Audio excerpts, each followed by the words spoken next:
ఇప్పుడే తమ్ముడు చెప్పాడు, డ్రగ్స్ వద్దు బ్రో అని. డ్రగ్స్ గంజాయి వల్ల ఒక తరం నాశనం అవుతుంది. స్వయంగా నేను యువగలం పాదయాత్ర చేసినప్పుడు చాలా తల్లులను కలిసా. వాళ్ళు నన్ను కలిసి వాళ్ళ బాధలు చెప్పుకున్నారు.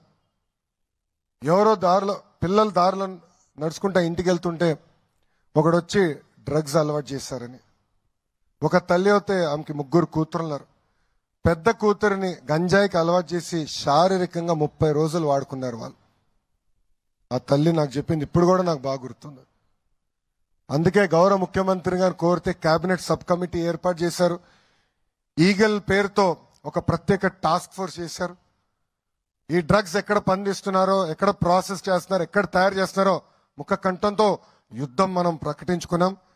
కానీ దీంతో పాటు ఇక్కడున్న విద్యార్థులందరూ కూడా కోరుతున్నాం, డ్రగ్స్ కి గంజాయికి దూరంగా మనందరం ఉండాలి. మీరందరూ సినిమా చూడాలంటే థియేటర్కి వెళ్తారు, అవునా కాదా? థియేటర్కి వెళ్తారు.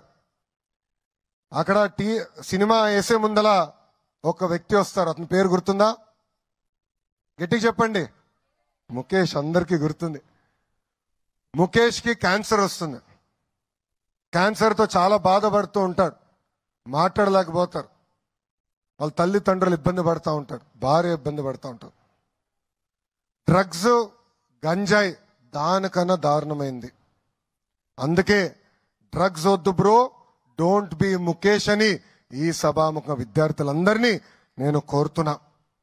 చివరిగా విద్యా వ్యవస్థలో కొత్త కొత్త విధానాలు మేము తీసుకొస్తున్నాం.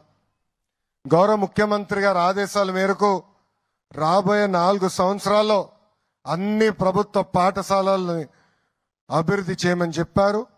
అన్ని పాఠశాలల్లో కనీసం 4 స్టార్ రేటింగ్ తీసుకురమని గౌరవ ముఖ్యమంత్రి గారు మాకు ఆదేశాలు జారీ చేశారు.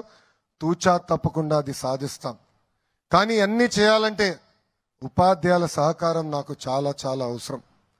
తల్లిదండ్రుల సహకారం నాకు చాలా చాలా అవసరం.